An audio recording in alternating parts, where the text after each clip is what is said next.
Alright, hello, everybody, and welcome to another episode of the Two Bozos podcast. Woo! I'm here with my co-host, Mecha Matt Bozo. What the fuck? Well, I'm Bozer Mast, and you're Mecha Matt Bozo. Yippee! Yippee. I love it. I love it so much. First of all, I do want to apologize for not having the podcast last week. I was actually on vacation and had someone visiting, and I did not realize until like a day or two before, and then we made 0 announcements. But hey, at least we're now on the original timeline of when these things were supposed to release anyway, because it was last week was extra because I couldn't do the week before. Yeah. And now we're here. Now we're back to our original timeline. Just squeaking my chair really loud, don't mind me. So we have a bevy of topics today. Some in the name of the... If you read the title of the stream, you can kind of see what some of them are about. Yeah. Yeah, our very long clickbait title. It's an interesting title. Yeah. I We mean, got Roblox, Battlefield Beta, Mr. Beast Pressure Streamers, question mark, and Halo and Helldivers. You spelled Unite wrong, by the way. that makes it funnier. Halo and Helldivers untie. Yeah. Untie. Perry says, "Joke's on you, I don't read." Joke's on you, I can't read. Steps into a minefield. What should we start with? There's a lot to talk about because we also have some like extra things we can talk about, which involve gaming in general. How about we just go in the order of what's on there? Let's start with Roblox. All right, Roblox. They don't want people catching predators on there. They want to do it themselves. Bro, I don't even think they're doing it it themselves. I think they're just like, no. Dude, Roblox is the Epstein Island of the gaming world right now. It really is. It's an interesting like place to be.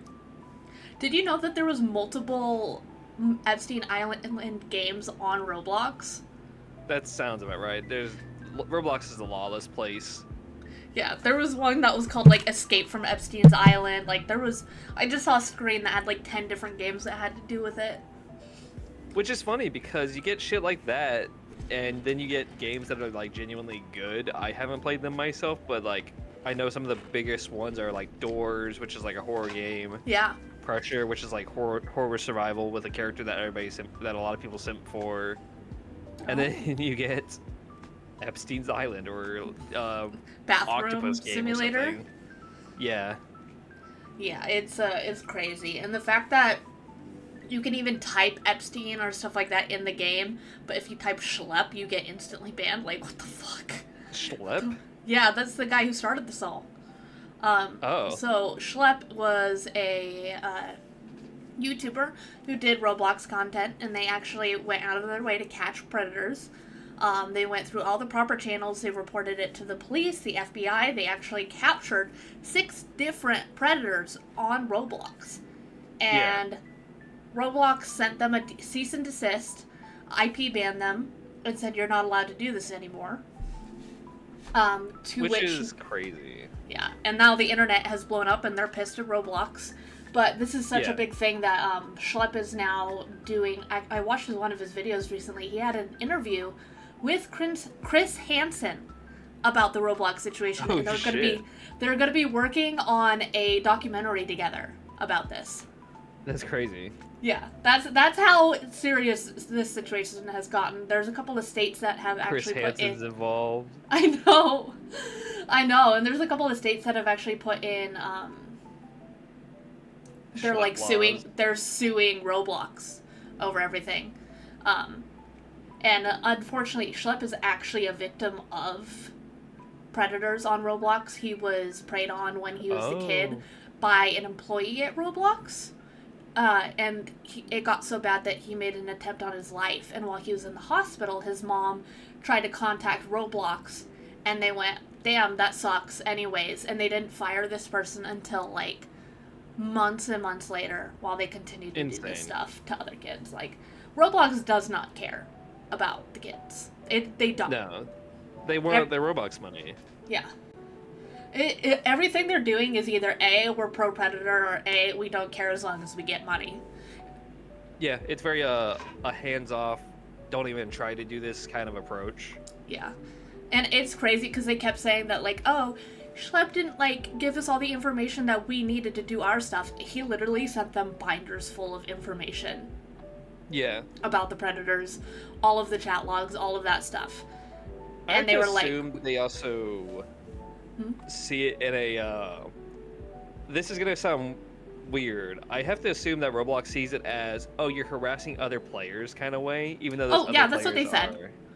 That's what they it's said. Insane. Like, it just. They even said that he was as bad as the people he was trying to catch. Oh, hell no. Yeah. So, everyone's like, Roblox, how about you to pull your foot out of your mouth and, go eat shit. Like, it is literally just, this is shit. This is absolute shit. It sounds awful. Roblox can eat my entire ass. Roblox is like, hey, we need you to stop doing this because you're getting rid of our people. You're getting rid of people who will pay for Robux. Mm-hmm. And it's just their bottom line. They're like, we need these. They need those kinds of players to stay on because they make extra money that way. Well, a lot of the predators use Roblox to lure in children because there's a lot of children that want like a cool skin or something, and the guy's like, well, if you send me like, you know, a couple of photos of just yourself, I'll send you 500 Robux. And the kids that don't know any better are like, oh, free Robux. All I have to do is Robux. Yeah, and it's fucking disgusting, man. It makes me so, I wouldn't say irrationally angry. I feel like it's rightfully angry. Pretty rational anger, if you ask me. Yeah. And Roblox has dug themselves into a hole that they cannot dig themselves out of. I think 2025 has become the year of people being done with shit. They're not willing to put up with things anymore. If that makes sense. Now, my question is this actively going to hurt Roblox, though? Because... Oh yeah, they've already lost a couple $1 billion. Okay, that's good. Yeah, they've lost... Most of their player base is potentially children, so I'm not sure... I think 60% of their player base is children. I'll Google it right now, how much...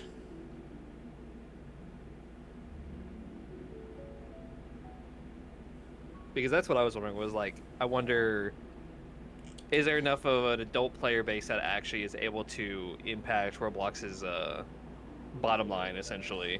Okay, so I found someone on the Roblox Reddit says, Roblox loses 12 billion in 9 days. Let's go! So they are actually receiving the negative consequences of their actions, which I think is good, because the only way you can really get a corporation is to cut their money, because that's all they care about. Yeah, it really is the only way to impact them. Yeah, I think this is the first actual situation where because like this has been happening for years, but I think this is the first time it's hit mainstream media. Yeah, this has to be like the moment, essentially. Yeah, I think this is finally people just going, oh, this is happening? Oh, hell no. Because most parents, Roblox is advertised as safe for children. Yep. And so they go, oh, it's safe for children. But, you know, GTA, not safe for children. Don't let your kids play GTA.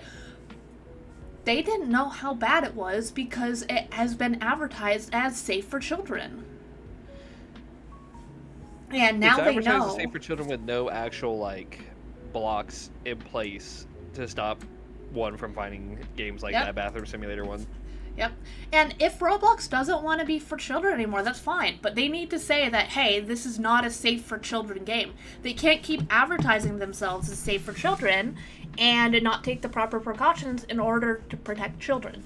It's like not okay. It's not right. And honestly, I'm pretty sure it might be illegal. Oh, it has to be. It's just there's no. We fuck around, or they fuck around and they find out, and then that's how it is that the action occurs, and then it's like, oh well, now we know, now we can implement some sort of law into this.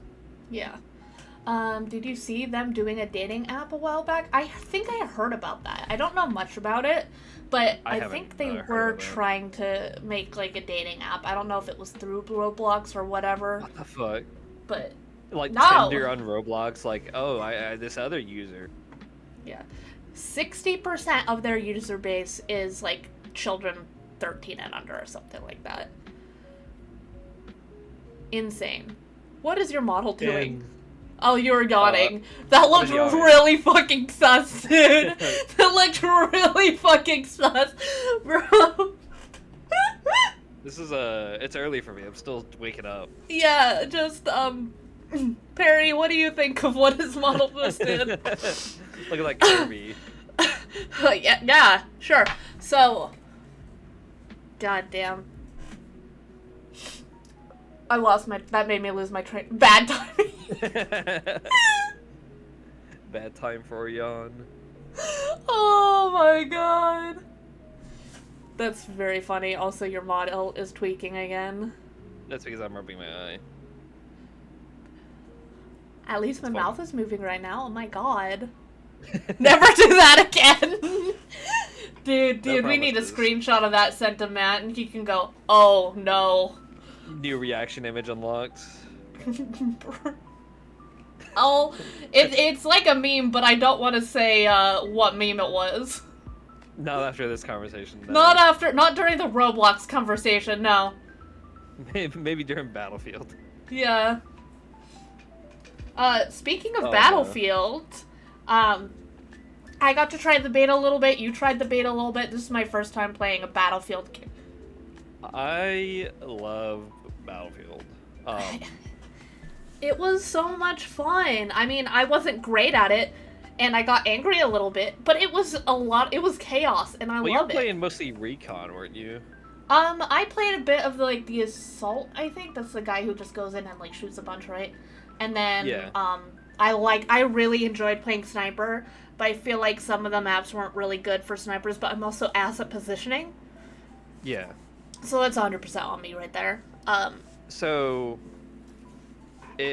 Sniping has always been it's always been something. I was never really good at it. I was only good at it in Battlefield 3 some, but you haven't even seen the worst of it, where somebody will post up on one side of the map and just snipe you from the furthest point, and you can't even do anything to retaliate. It's awful, but also that's just part of Battlefield.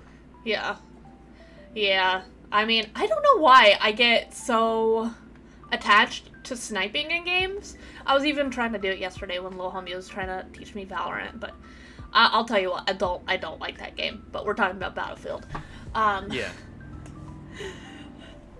I could go into my Valorant rant, but I need to hold it in and talk about Battlefield. My biggest gripe with that game is I want to play it again, and I can't till October, and also it's going to be $70. I'm really hoping it should be on EA Play when it launches, I believe. Which EA Play is EA's game app, which is also connected with Games Pass itself, so it should be on Games Pass when it drops. Okay. That's what I'm hoping for. I might be able to play it. You might be able to play it. Actually, because that's how I'm hoping to play it anymore. I was using a free month on Games Pass, but I don't think I have it anymore. There's a lot coming out that I'm really hoping comes to Games Pass. Like, we're talking about Battlefield right now, but Borderlands 4 is about to come out in a couple weeks, and I'm so excited. Yeah. I've never played... Well, I guess I've played a little bit of Borderlands 2, but it was with other people, and I had no idea what the fuck was going on. You should definitely give them a solo run, because they're pretty fun. I like them all. Yeah. Well, 3's got a shitty story that it almost ruins the game for me, and I never played the D&D game, but I do own it because I got it for free. D&D game? Yeah, there's so in Borderlands 2, the 4th DLC was called Tiny Tina's Assault on Dragon Keep, where it was like a D&D themed DLC. And it was the best DLC because it was both a fun DLC, visually wise, entertaining wise, but also had a lot of emotional impact because the character's death was involved in it. Yeah. And then they made a full-on game called Tiny Tina's Wonderlands, which is essentially Borderlands 3.5 because it's just the 3. It's basically 3 again, but with like little crossbow machine guns and stuff like that. Yeah. I heard good things about it. The only bad thing I heard about was the DLC was just kind of meh. Yeah. Huh. But definitely fun. I would recommend them. And as for Nice. Battlefield, I played a lot of Battlefield Bad Company 2 and Battlefield 3 around my probably early teenage years, probably around from 12 to 15. I played a lot. And I didn't play 4 because I didn't have my own money at the time. And I never played Battlefield 1, which was a really good one. And same for Battlefield 5 and 2022. There's been a lot of Battlefields that I had never played. Mhm. But playing Battlefield 6 was really enjoyable because it feels like we haven't had a good Battlefield game in a while. And it's been a while since we had a casual, big team battle kind of game to play. Yeah. Yeah. I We mean, have a bunch of smaller stuff. I've played the Star Wars Battlefront a little bit, Oh yeah, that's fun. and other than, my game fucking tweaking, uh it was fun. It was definitely fun. But I don't know, this one seemed better to me, and maybe that's just because the Star Wars one is kind of old. I don't know. That's entirely possible. There also might be the difference between a weapon that actually fires bullets and has magazines compared to the overheat mechanic. I don't know if you Oh that yeah, more or no. less. Ugh. Because I Yeah. don't mind the overheat mechanic. I think it's fine, but having like an actual amount of ammo, It's easier to keep track of for me. yeah, it's easier to keep track of. It's something you're more in tune with, just as a person because you don't watch Star Wars really, Yeah. and it is again also newer. It's the newest installation. Yeah. Yeah, that is true. I mean, one pro to the Star Wars Battlefront is I got to yell clankers a lot, and that was really fun. You couldn't But do that here. You can do that as much. yeah, I can't do that here. I mean, I can say it to you, but can't really do that here. But I can do more of like the military vibes. And honestly, I really wanted to Battlefield 6 gameplay with like Vietnam War era music playing, because I feel like that would be so fun. You missed out on the Battlefield 3 days. They did have a Vietnam DLC. They did? Yo. There's been a lot of Battlefield games and a lot of things. There was even a World War II, not counting Battlefield 5. There was a World War II one called Battlefield 1942, I think. Nice. And yeah, Battlefield 3 had a Vietnam DLC. I remember annoying my parents at the time to like get us home whenever we were, and so I could go home and play it. Dang. Dang. I feel like it's really fun to go. Whenever I go soldier, I go like southern for some reason. I don't know why. I'm like, Sergeant, we gotta get back here and fucking kill them other enemies. I don't know It's like why. the Red vs. Blues coming out. I just become Sarge. Yeah. We gotta kill them filthy dirty blues. Do you have different personalities for each class that you play as? No, but I should. That'd be funny. You just have like the multiple personalities of classes that you have. If I play the medic, I absolutely have to be Doc. Yeah. God, the game is so good. I love. Everybody's been talking about the new mechanic, but the drag revive mechanic is so entertaining. Yeah. I love it because it's like, come here, soldier, I fucking got you. I got you, you're not dying on me today. Explosions happening all around you. You're pulling your friend back. There's smoke covering you. It's cinematically beautiful. Yeah. It's so much fun, and I love it. And I am so happy with it. It's a game I've been wanting for a while because I haven't, like I said, I haven't played Battlefield in a long time, but also like we have been stuck with Call of Duty as our main military shooter game, but Nicki Minaj is in it, Futurama's in it, Peter Griffin's in it, stuff like that. It's like, wait, what? the game. Oh yeah, you don't know what the multiplayer side of. Okay. Call of Duty is essentially Fortnite. That's how I can break it down for you. Okay, I have heard someone call Call of Duty the Fortnite for millennials. Yes. It is. They just most recently added American Dad as a character to play as. They have Godzilla in it. They have Attack on Titan in it. Okay, I might need to try Call of Duty. I don't think the Attack on Titan bundle is still there. I think that might have been for Vanguard. I don't know. This sounds stupid. I love it. Wait, that's going to cost a lot of money, isn't it? $20 typically. That's not including the game? No. Why? No game for you. Yeah, it's typically like you get a character skin, maybe 2, depending on which bundle it is. You can get a weapons blueprint, which is one of the guns that has specific attachments. And depending on which bundle you buy, it might be themed visually wise to look like the character. Like for Godzilla, he had an assault rifle that came that looked like a dragon rifle. How does Godzilla look in this? Okay, now I need to look up Call of Duty Godzilla. Because I'm thinking, like, there's 2 options. One is it's just going to be Godzilla with a gun, or it's going to be a dude with Godzilla textures pasted over him, and I think both is hilarious. It's the first one, I can tell you that. There's also a giant-ass monkey, which I think was supposed to be King Kong, and there's a thing called executions, where if you run up behind somebody and you press your melee button, you do, like, a special, like, melee kill that is whatever the animation is. No, it's option 3. Holy shit, this looks fucking awesome. Oh my god. Yeah. That is what Call of Duty is now. It's essentially, it's no longer just military men. If you don't have a skin, you're not playing the game correctly, apparently. So when are you available to try this? Which one? Black Ops 6? The one with Godzilla? I don't remember which one Godzilla's from. I don't know if he's still available now or not. I don't even know how you still buy those. That bundle's so old. I don't even know how you buy that 2,400 COD points? You want to know the unfortunate abbreviation of COD points is? What?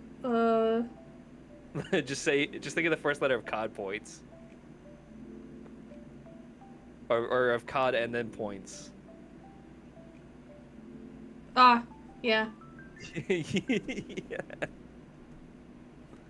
Okay. But yeah, I like Call of Duty. I have spent money on bundles for the last one I played, which was Call of Duty Cold War. I want this to come back. I never had to get. Fuck! Never mind. God can eat my ass. And why is that? Because it's not available. Yeah, I thought so. But yeah, bullshit. Call of Duty is essentially the mainstream. I guess not even mainstream. It's just like Fortnite. You can get so many different bullshit characters in it. So it's nice to have Battlefield 6 be an actual military shooter game. And, not have a bunch of nonsense. You said there's American Dad in it. Do they have Roger? There's like 3 different Rogers. I was gonna say, there better be Roger, and he has like 1,000 different outfits. Dude, there's it's Stan and 3 different costume Rogers. But not AOT anymore, and apparently not Godzilla! Yeah, because that was fucking Vanguard days, and Vanguard bring it back! I don't fucking care! They don't want to do that. They want to make you spend money on new bundles. I would spend way more money. I would spend twice as much money on Godzilla than I would any fucking other thing that they have.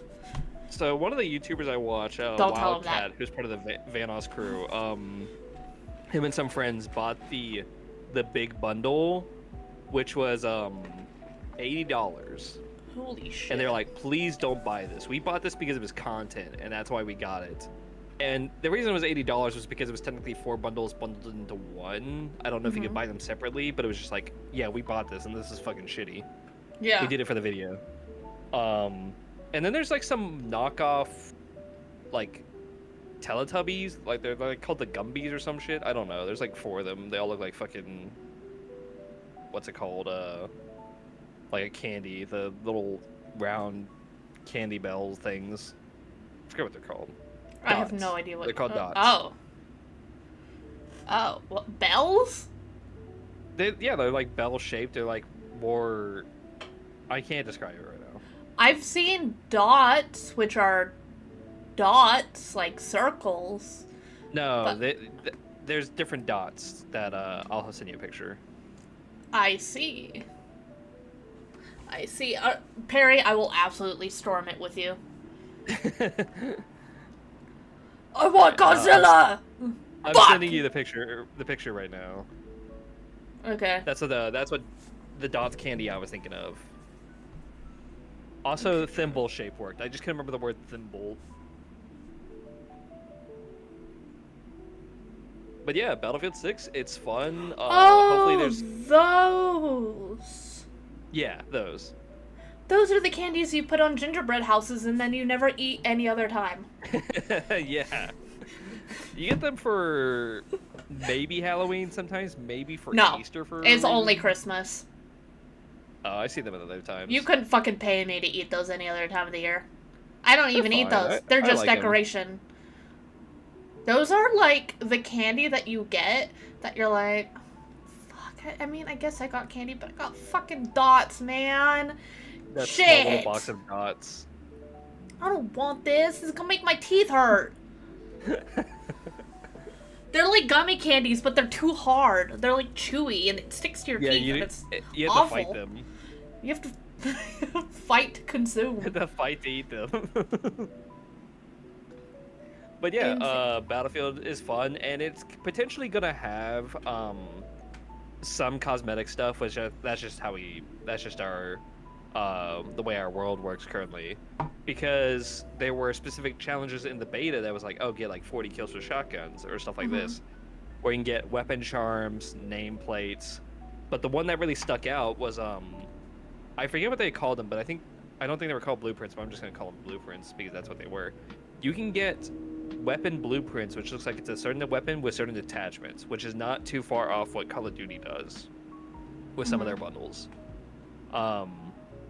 So we shall see how the cosmetic situation turns out for Battlefield. I hope it stays grounded in a sense. Yeah. Because Battlefield 2042, which is the most recent Battlefield, which let me... So you know how good Battlefield 6 was? Mm-hmm. Imagine if you didn't have a scoreboard. There was no scoreboard at launch for Battlefield 2042. Oh. It was called a legacy feature. Oh. Okay. And they had to update the scoreboard into the game. That's kind of funny. Yes. Battlefield 2042 was a mess. And what we have in Battlefield 6 with the classes, they weren't there in 2042. We had operators, which is a lot like... best comparison I can give you right now is like Valorant. You had these certain characters who could do these certain skills or certain things. We didn't have the classic classes that we were able to play as Recon, Assault, Engineer, Medic. And to see it go from Battlefield 2042 to Battlefield 6, it's so good to see that they're fixing it. Yeah. Huh. Interesting. I mean, I've heard of some of the games, but I have limited knowledge on it. I think growing up, I didn't play a lot of... Like, I had some games, and that was all I played. I played World of Warcraft and Ocarina of Time and Mario 64, and, like, weird stuff like Zoo Tycoon, Roller Coaster Tycoon, but I did not play a lot of the games. Spore. Yeah, I did play Spore. But there's a lot of the games growing up that I never played. Like, Halo is a big one, where I feel like everyone in my age grew up with fucking Halo and Doom and stuff like that. Yeah. I had very limited access because, I mean, the only console I even had was my N64, and then eventually we got a Wii, but we had nothing else. My grandma had an Xbox, and that's the Xbox I have now. But that was, I could only play it over at her place. I think most of the stuff I had was DS, and then we had our computer, but we didn't have a lot of money, so we were not buying a lot of things, except for apparently WoW subscriptions. So I played a lot of World of Warcraft on my parents' accounts. And I played some other weird stuff whenever they were playing something. Mainly my dad trying new stuff. There was a Lord of the Rings online that they did. My dad Oh also yeah. tried a Star Wars Online. Before WoW, they were playing, I think it was called, like, Quest for Camelot or Camelot or something like that. It was another MMORPG. But, yeah. Very limited on what I could do. I played a lot of PlayStation 3, and then my first stepdad, he had a 360, and then that's like how I learned how to play Halo and whatnot. Um, but I played so much Battlefield Bad Company 2 on my PS3, and then on the 360 when it was like 2012 or so when Battlefield 3 came out. I played so many hours into that, and that's what I'm so happy about Battlefield 6 is that the mindless fun gameplay is kind of back, which I feel like it's been a while since. Everything feels, besides Call of Duty, everything feels like you need to be the best at something to win. Ugh, Sometimes, like whenever I yes. play Halo, I feel like there's also like hidden matchmaking systems with a lot of games that are like, oh, you're better than the average player, so we're not going to put you there. Like Halo does that. Yeah. So whenever I play a regular TDM match of Halo, just playing some Slayer, I feel like I'm either having to putting in effort isn't like a bad thing. Like, oh, I shouldn't just be curb stomping other players. But it feels like I'm having to put in too much effort. I'm just trying to mindlessly play. Otherwise, I'm just gonna lose after lose after Yeah. lose. You have to lock in Um, 100% of the time, all the time. And it's exhausting. That's what has started to happen to me in Marvel Rivals. Because, like, I'm like, yeah, oh, you know what? I want to fuck around and learn a new character. But then I have to lock in or it's fucking miserable. And then everyone on the team blames you, even though you're in goddamn quick play. And it's like, bro, yeah, I'm home after work wanting to relax. I don't want to have my brain engaged at 100% just to play a fucking video game when I am trying to just chill. yeah. It's like I'm just trying to play. And Yeah. again, we're still. This is just the beta of Battlefield 6. It might get worse. That's entirely possible. But for the most part, I was playing Battlefield the way I used to play Battlefield 3. Yeah. I was just going to the next objective, capturing a point. I would maybe die at said point. I would come back, try to capture the point again. Fail because I'm by myself and not playing with my team. So like, okay, I'll go with my team to the next point wherever they're going. And then for some reason they'll be having a fucking war on the south side of the map, and then I'll just join in as part of that war, and it's just fun. Yeah. And like I think I told you this while we were playing. I was like, Call of Duty Team Deathmatch is the only other casual gameplay I have when I do have it, and everything else is the having to try to actually win and not just play for fun. Yeah. I definitely agree with you. We need to have more mindless fun games because I don't want to have to fucking lock in for every goddamn game I play. I just want to chill and relax. That's part of the reason why I really like to do my Ocarina of Time randomizers because it's a little bit more challenging than just playing the game, but Yeah. I can still kind of just relax, do my own thing, and not have to, use 100% of my brain power unless I'm doing the fucking, like, shooting games. Yep. I think I don't know. This was just a thought I had now. I think Battlefield's longer match times or the way it plays out feels longer than a normal match Yeah. because you start out with 1,000 tickets. I don't know how the tickets work when you kill somebody when you have more points or not, but it feels like lasts what, like 20-25 minutes typically, even though that doesn't sound like a long time and can last as long as maybe a three match of quick play Marvel Rivals if you lose one. Yeah. But something about it just feels like, oh, you're just kind of going. Like there is a bigger picture that could be happening, but you're just trying to do what you can where you can. Yeah. You're off in your little corner fighting to the death with this one motherfucker. Ferry asked, have you played Majora's Mask? I actually have not. Which is very funny because I know it's like the one like sequel. I mean, now we have Tears of the Kingdom and Breath of the Wild. Those two are connected, but Majora's Mask was the first like sequel to a Zelda game. And no, I haven't. I never had it on my N64. I technically own it for my DS because they released it on the DS, but I never played it. I feel bad because little homie got it for me for my birthday. We were talking about it last night because I was telling Perry, I was like, oh yeah, I finally just finished Tears of the Kingdom. And man, I both love and hate that game at the same time for various reasons. I wonder... And then we were talking about Majora's Mask and how we would probably think you would die. I would die? Yeah. What do you mean You I know would the die? whole gimmick of that game, right? Yeah, the moon's falling down, and you have to go through time. Yeah, but Yeah. you know it's like you're actually on a time crunch, right? Yeah. Okay. You should Maybe play it I sometime. need I to. want to see I how was you gonna say do. maybe I should play it. Damn. You should do you should do a stream on it. That'd be funny. I wonder if there's like a Shippa Harkonian version of it. There's gotta be. Because I'm thinking if I ever do another randomizer, maybe I just need to do it on Shippa Harkonian. Because whatever my fucking emulator I'm using, it just keeps deleting my fucking save files. It's Yeah, your driving last me one's gone. insane. That's so sad. That's like not even the first time that's happened. I think the last time I tried to stream it, I went to like reset the game because I got soft locked, and then my save file's just gone. That's so sad.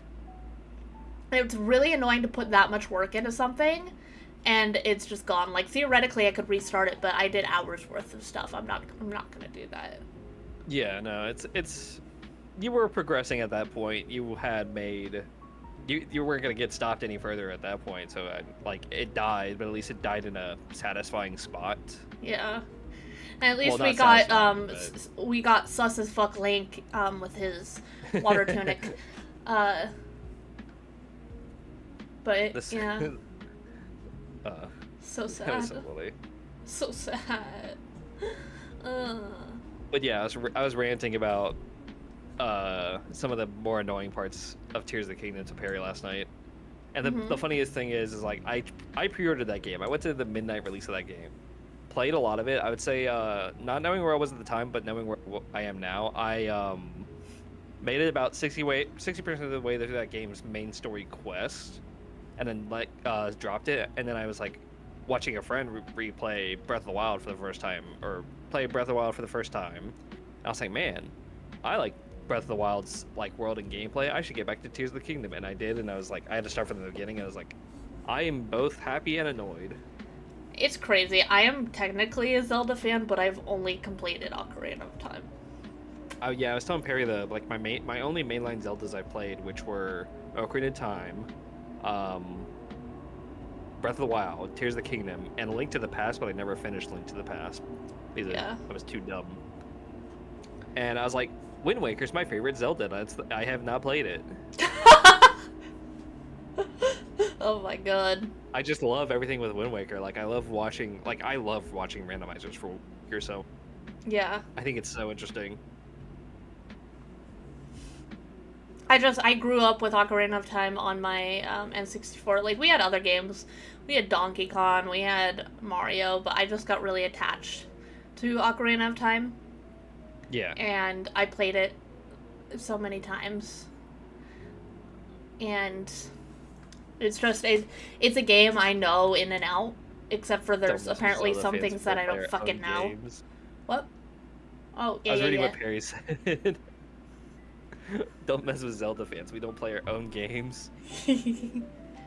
I mean, I think you can still call yourself a fan of something and not be knowledgeable of every single thing that they have. I hate that people is like, oh, you're a fan of this? Well, what about this, this, and this? It's like, I can still like it and not know everything about it, okay? Jesus fucking Christ, dude. I can like Marvel movies, and I could call myself a Marvel fan, and not know about what the Hulk did in fucking 1974. Like, Jesus Christ, dude.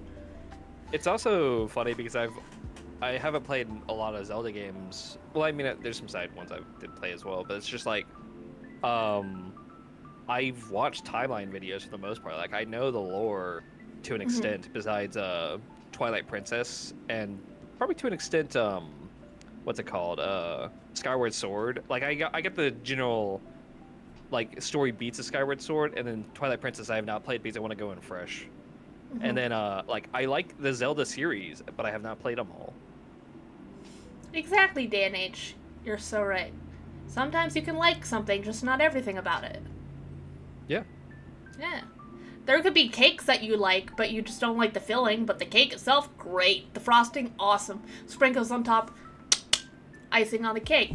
But the filling, you're like, I'm not a big fan of that. You can still say you like the cake, you're just not a fan of the filling.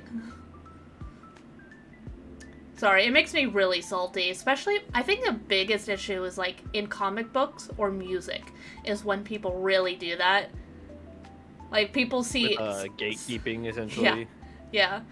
I think the worst is when like guys see a chick wearing a band T-shirt and they're like, "Oh, you like Aerosmith? Name every single Aerosmith song." I'm like, Name "How about five of their top songs that aren't the most popular. Yeah, I'm like, maybe I could name all 10 of my fingers as they hit you in the face. How about that? I'm glad this reminded me of something that I forgot to talk about for Battlefield, because I was pretty much, I think I had said everything about Battlefield. There's a really good video out there called Big Streamers Don't Understand Battlefield, and it's the usual suspects, XQC, Tim the Tap Man, and a couple others. They're talking about Battlefield, and they're like, "Oh, Battlefield is fun, but it needs a battle royale." And it's like, are we really still having needs a battle royale conversations like 10 years later? And the way I highly recommend this video because I'm not doing it injustice, but the way that some of the big streamers were talking about Battlefield were, they were saying that either their opinions were as valid as other Battlefield fans, or that Battlefield fans who are being elitist, quote unquote, by Tim the Tap Man,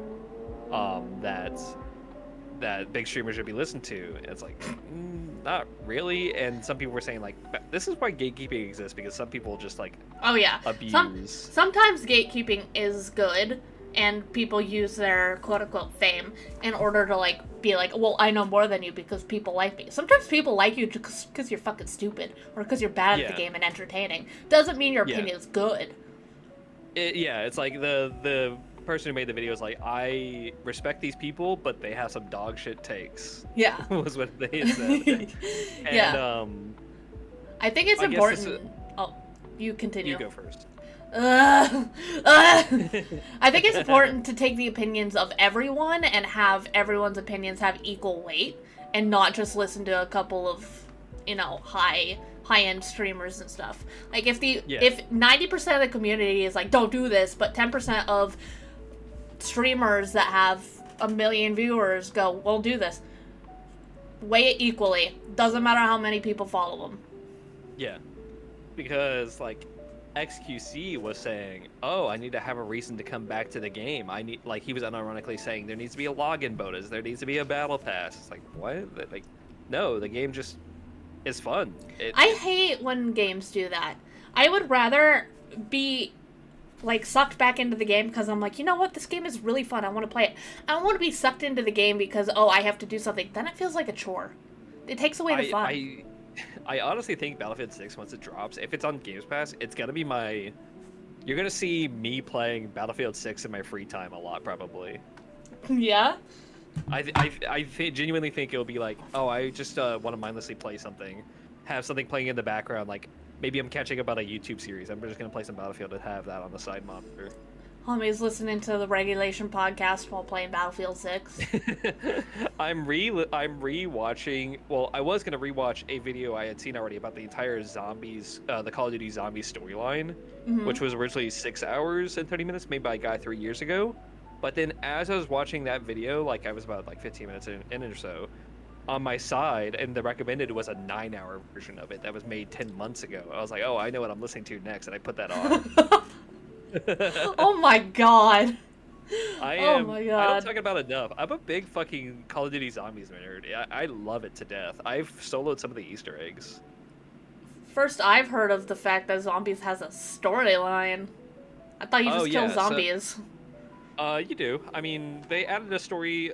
So there was Call of Duty World at War first Zombies. There was technically story notes on the side on the final map, but it wasn't the main thing. Then Black Ops 1 dropped, and there was actually like a consistent storyline that led to the first like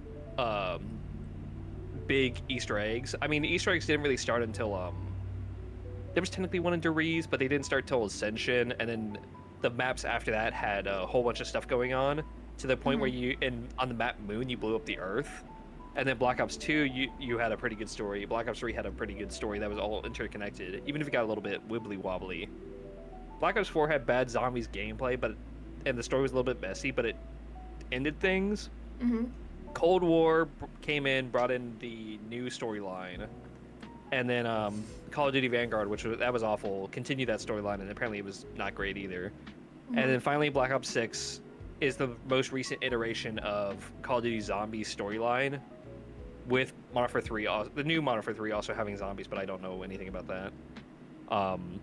But yeah, like Dan says, zombies, such a fun side game. It can just be killing zombies, but there is a story to it if you're interested in it. Huh. Nice. And I found out. Okay, so at the end of Black Ops 4's Call of Duty Zombies for the Ether storyline, because there was two different storylines, there was Ether and Chaos. Chaos was just introduced in Black Ops 4 and never brought back. But they were trying to just stop all the gods, essentially, and just end the zombies like epidemic. They're like, if we do this, we're gonna make one world and destroy the multiverse, but at least like maybe that one world won't have zombies or any issues. And then the only people to survive were two characters that made it to the new world, which are part of the new Dark Ether storyline. But I didn't know this until I was listening to the video. Apparently, because of them combining all the worlds into one, or just making the one final world, is the reason the Call of Duty reboot series happened, even if it isn't the specific reason. Call of Duty Modern Warfare 2019, the reboot of the series, is because of the end of Black Ops 4's zombie storyline, which is crazy to me. It's not like specifically said, but that's essentially what happened. My brain hurts from everything you just said. Your brain is now mush. Listen to the Call of Duty Zombies. I'm listening to the Basically, guy how it who's like goes. so into fucking one topic, and I'm over here like, How do you think my partner feels? I thought it was just game while usual zombie. No, there's so much to it. There's so much. I was talking to my partner about Call of Duty games that I hadn't played on a timely manner, and I just went on like a 15-minute rant. Is there the Call of Duty games, like, I mean, there's like multiplayer in it, right? Is there any multiplayer zombies? Stuff? We have been wanting that for such a long time. So zombies inherently 4-person multiplayer. It's got that. It's had that since day one. And we've been wanting just a specific Call of Duty Zombies game, but they just won't make it. Yeah. And the closest we'll ever get to that was when Black Ops 3 dropped. It had a final DLC, which Call of Duty used to do. It's 4 DLC map packs, $15 each typically, with the final with each map having at least one zombies map attached to it for games that participated. Mm-hmm. And they made one final DLC called Zombies Chronicles, where they remastered a lot of the older maps in the Black Ops 3 engine, and they just looked beautiful. They were like incredible. It was like the first 4 maps, Noct, Shangri-La, Noct, Verruct, Shino Numa from World at War were remastered.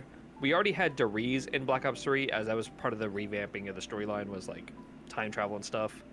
And then the Black Ops 1 maps and a Black Ops 2 map were all remastered in Black Ops 3 for this $30 DLC pack for 8 zombies maps, and that's the closest we'll ever get to Okay, here's a better true question. zombies experience. Is there a multiplayer that you and I could play together for Halloween?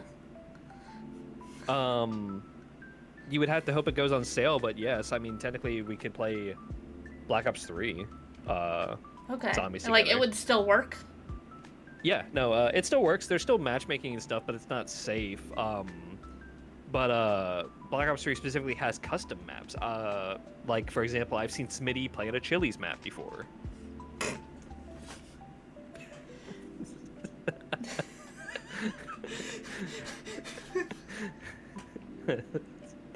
I think they also went to another map called Cum City. So, you know, the zombies can be pretty good sometimes. Alright then. Alright. Okay. Okay.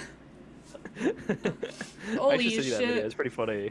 Oh my god. The Chili's is funny. The other one's like, Oh I'm yeah, gonna no, call the they police. played. I think it was in the same video, and I think after like 15 minutes, they were like, "I just don't want to play this anymore." I think they like gave up in it mid-video.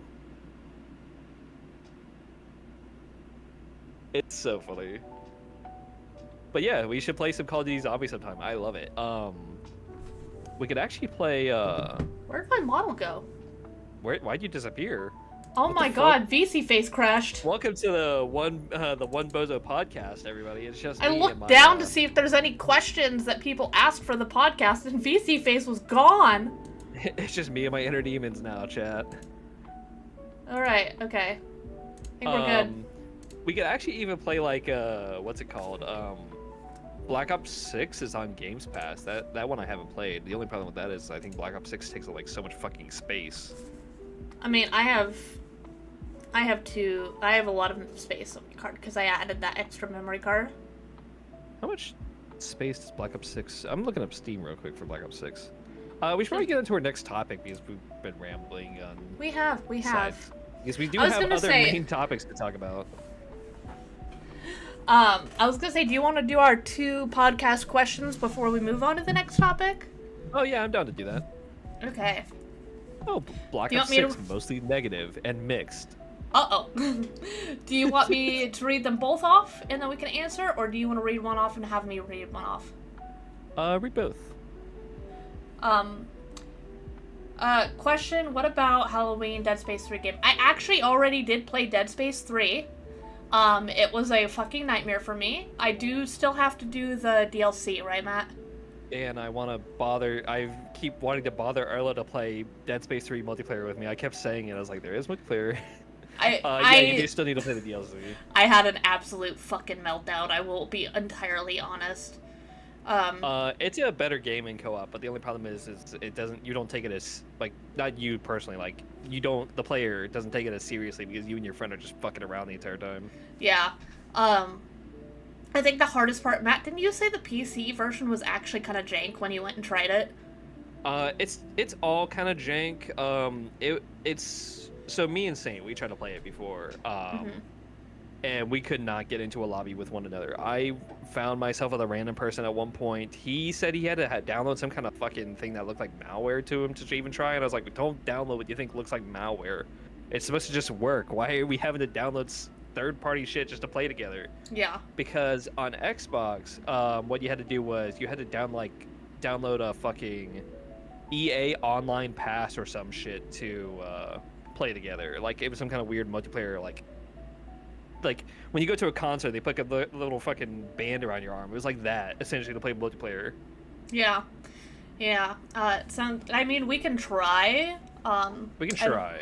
I have PTSD from that game, mainly from fucking the climbing experience. You could also, for Halloween, even if we don't do a co-op, which, not on actual Halloween day, because I don't know what's going to be happening that day, but, like, if we were to do a Halloween theme streamed, you could play Remake, and I could just be a co-commentator. Yeah. I still have to play Alien Isolation as well. Oh, yeah, I forgot about that. I've been having that sitting in my back burner forever. Because I think I bought it when it was like $6. Played a FNAF, but not, like, seriously.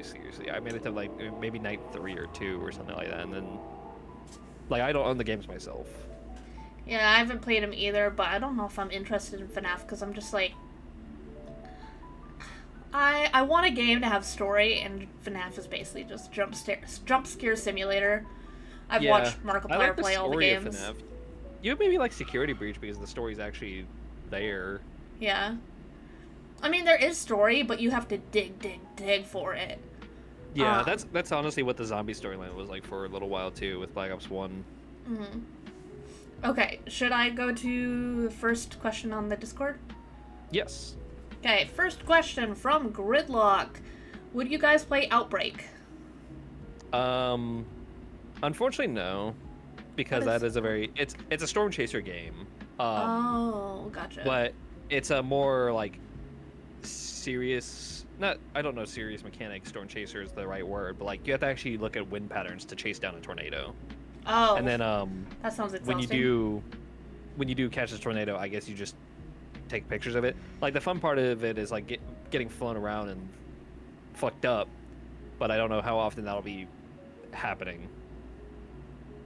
Yeah. Let me ask both of you. Resident Evil 5 is co-op if I remember correctly. I haven't played a single Resident Evil game. Oh, you should. It's fun. I was depending thinking on which one about. you play. I was thinking about going through 5, me and Perry played a lot of. We Oh. played that as one of our first streams together, and then we also did like a go back stream to it somewhat like a few months ago. The game itself is awful, but playing with a friend makes it better. Yeah. Huh. And then 6 is bad too, but that also has co-op.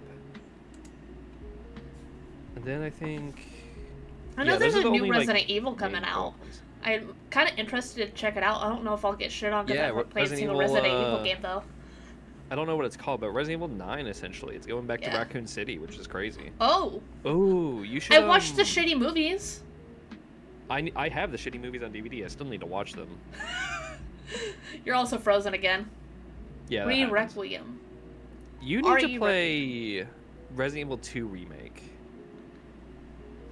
I That'd feel be like so I need to good. play Alien Isolation before I play any other horror games though, because I bought that game like months ago and I still haven't Yeah. touched it. I also need to Yeah, play you- Sung Wukong because I still have that game and haven't touched it. But in the topic of scary, Kay Nevermore asked, "What is your favorite scary movie?" Favorite scary movie. So I'm a little bitch when it comes to scary movies. I don't fucking. You little bitch. I love scary games. I hate scary movies. I like having control and be Oh. able to walk away. Like if I'm playing Dead Space and I get scared, I can at least just I can pause the game and just walk. Yeah. With a scary movie, I don't have that benefit in a sense. Like, yeah, I can pause the movie, but it's like I'm not the one controlling what's happening in the movie. The suspense and being anxiety get to me. So I think my favorite scary movie, while I don't watch many, has to be maybe Fear Street, which is more of a thriller movie, I guess. Yeah. Fuck off, Power. Matt leaves our movie watch parties the bitch every scary movie. But how often do you watch scary movies? I feel like that does not happen. But yeah, Fear Street. I don't know if it's specifically a Netflix series, but there's a series of those movies on Netflix, and I liked each and every one. My personal favorite is the second one, and I still need to watch the fourth one. Oh, I've never even heard of those. Oh, I'm they're trying- good. You should check them out. I'm sitting here like trying to think of my favorite one. I actually literally just watched The Babadook for the first time like Oh, yesterday or the day before, and it was pretty good. I don't think it was, to me, not as good as other people were saying for years. But I don't get scared very easily.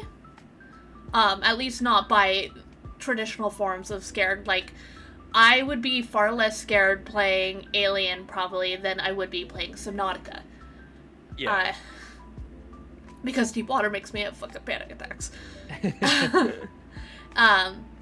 Speaking of underwater, me and the partner just watched the Meg 2. It's so stupidly amazing, isn't it? It's kind of mid for a movie about a big ass shark. It's got a lot of human on human action going on. Yeah, but there's like the little monsters and stuff like attacking people, right? That's that movie, right? It's just the movie felt like it did everything it wanted, but it felt too short. Like they just unceremoniously killed that woman by one of the dinosaur fucking things. Yeah. And I was just like, Yeah. the movie was just so dumb, but I enjoyed it.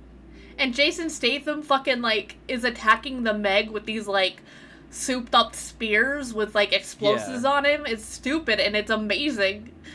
Bomb spears. Yeah.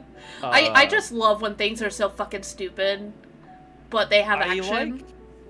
It's so funny to me because this sometimes takes me out of the movie is when you can tell they switch to like a 4K camera shot when Jason Statham just looks fucking clear, like you can see his pores and like that throws me off because during some of those jet ski scenes it would like zoom in on him like did my mic disconnect? It did. Yeah, it did. But zoom in on him on the jet ski just fucking going. I'm like, this throws me off. This looks so like I could see the movie being made with this camera. I enjoyed the movie, I did, but it was just like, Oh, it's dumb. It's absolutely dumb. so dumb. I like the Meg 1 more. Oh, the Meg one was great when he fucking attacked the Meg with like a butter knife, pretty much. Attacking the Meg with Dorito chips. Dude, Have can you seen imagine? the new Alien show? I will answer that after. Can you imagine throwing fucking Dorito chips like they're ninja stars and just like slicing open the neck of a monster? That would be so funny. That'd be so fucking stupid. The new Alien show, I watched the first episode. I still need to watch more. I heard Ice Age was shown off in it, and that's weird. Yeah, I saw a little bit of that, and they were just the chick was like watching her brother through cameras watch the Ice Age movie with his family, and people were like talking shit about it, and it's like it's just Ice Age. It's not one of the good ones, but it's just Ice Age. But the first episode, it like blew my mind because the first like 5 minutes feels almost exactly like the first Alien movie. Like, the sound design, the aesthetic, the characters and the way they talk, it felt like it was pulled straight from the 1980s, and I was like, what the fuck? What? And then it went to, oh, no, this is a now movie. Yeah, a more modern... Yeah. I'm curious to see where good things about the show. I'm curious to see where it goes, because of course it's going to do Corporation Bad. They brought the monsters. Yeah. But... Weyland-Yutani. Yeah, there has been some body horror, so, you know, that's Alien. That's Alien for you. Love to see it. Yeah. I think the best part about Alien is, and I don't know if this is something that is known by a lot of people, and it's weird to say this is the best part, but it's very heavy on sexual themes, sexual assault, but the aliens can impregnate both men and women, so both men and women have an equal amount of fear when it comes to that, which is, I think, very, I guess, creatively cool, which is weird to say in the context of that, but it brings that fear that it could happen to men too, if that makes sense. Wasn't the first facehugger out of a man? Yes. Yeah. And if you have seen Spaceballs, they make fun of that scene with the same actor. And it is so fucking funny, because the guy's eating soup, and then a facehugger pops out of him, and then it dances away like, hello, my baby, hello, my darling, hello, my ragtime gal. Like, it dances away. I've seen that movie. And then the guys are like, I would like to order something else. Because they both ordered the soup, too.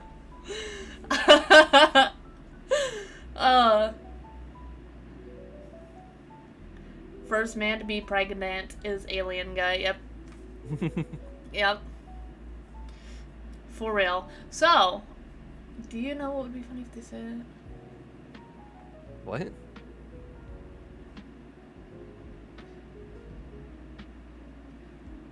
I'm sorry, I'm trying to analyze this comment. You know what would be funny if they said nature bad if someone releases Alien because they want to save animals? I feel like PETA would do something with that. Be like, nature needs to be in its purest form. I think the aliens, like, they're literally a plague, at least if I'm remembering, like, from Alien Covenant. They end up destroying all, like, life that isn't plant and fungus on a planet. So they would actually be an invasive species. Yeah. It's like a parasite. Yeah. Do we want to go on to the next topic? It's kind of, I guess, contentious. Yeah, let's go for it. So Mr. Beast. Yeah, Mr. Beast had a charity live stream and was pressuring streamers live to donate money. And I actually have some clips. They are from a video because I couldn't find the clips other places. But I do have some clips to show. Let me make sure that it gets the audio from it. Because I want you guys to be able to hear it too. Okay.